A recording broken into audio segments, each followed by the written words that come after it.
ازيكم يا حبايبي عاملين ايه؟ يا صباح الفل، يا صباح الهنا، يا صباح كل حاجة حلوة، يا صباح التفاؤل. لو ابنك داخل اولى ابتدائي يبقى الفيديو ده مهم ليكي، تابعني للاخر عشان نستفيد من بعض. انا النهارده صاحيه بدري عشان رايحه اقدم لابني في المدرسه، فقلت افيدك بالاوراق اللي احنا هنقدمها. تعالوا الاول نعمل لنفسي كوبايه شاي اخضر، قلت ايه افوق بيها كده قبل ما اخرج. طيب ايه هي الاوراق المهمه؟ اول حاجه شايفين ده كله ورق جايباه عشان اقدم، ولفه طويله ولفه كبيره، فقلت افيدكم ازاي.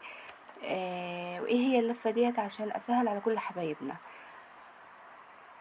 تعالوا كده نسمي الله ونفتح الدوس بتاعنا، ونعرف ايه هو الحاجات المهمه اللي احنا جايبينها. اول حاجة اسمها ملف تقديم، دوت في اي مكتبة قريبة من المدرسة اللي انت هتقدمي فيها. لو رحتي سألتي على ملف اسمه ملف التقديم هيديهولك. اهم حاجة تكوني اول قدمتي للمدرسة على الموقع بتاعها، وحددتي الرغبات بتاع المدارس بتاعتك، وبعد كده بتطبعي الاستمارة وبتعينيها. تاني حاجة هنعملها ايه بعد ملف التقديم؟ هنروح ندفع المصروفات في مكتب البريد. المصاريف ديت حوالي 320 جنيه بالدمغات بالحاجات بالرسوم بكده. هي كانت 313، وبعدين بالرسوم بتاع الدفع بقى ب320. لحد كده تمام، لحد كده تمام. تاني حاجة ايه هي؟ بتشتري برضو حاجة اسمها استمارة فحص طبي. تشتري 3 استمارات.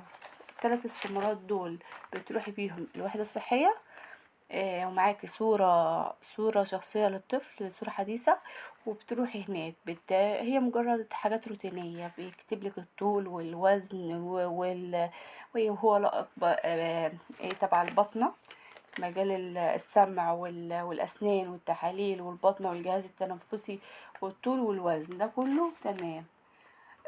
بعد كده بنعمل ايه؟ فاكرين كراسة التطعيمات؟ الكراسة بتاعة التطعيمات اللي احنا كنا بناخدها في الوحدة الصحية وهو صغير، دي بتاخديها وتطلعي على المركز الطبي او الرعاية الطبية اللي موجودة في البلد بتاعتك. بتعملي ايه لما تروحي هناك؟ بتشتري الطوابع دي. الطوابع دي ب85 جنيه. هم عبارة عن 7 طوابع او 12 طابع، دي ب85 جنيه. بتشتريها وبتخليه يختمها لك، ويبقى كده الورقة دي كمان خلصت معانا. وفي صحيح نسيت اقول لكم، ما بتدفع المصروفات بيطلع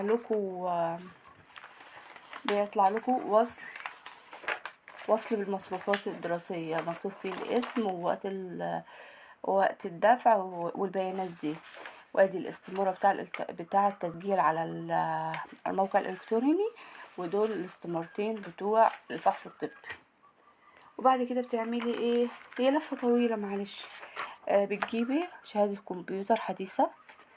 ميلاد كمبيوتر حديثة، وبتاخدي 6 صور معاكي، وايه تاني؟ بتصوري شهادة الكمبيوتر الحديثة دي 5 صور وانتي رايحة. تصوري بطاقة الأب والأم، كل بطاقة بتصوريها مرتين، صورتين يعني. وخلاص كده. لا، وفي كمان وصل غاز أو مية يثبت ان انت موجودة في المنطقة اللي انت مقدمة فيها لابنك وعايشة فيها. هي حاجات زادت كتير، ما كناش بنقدم الحاجات دي كده، دي كلها قبل كده. هي حاجات روتينية مش اكتر. فانا قلت افيدكو عشان ما تروحيش بدل المرة 2 و3 و4، لا، من اول مرة يكون الكامل، الدوسي بتاعك مظبوط، ملفك كامل.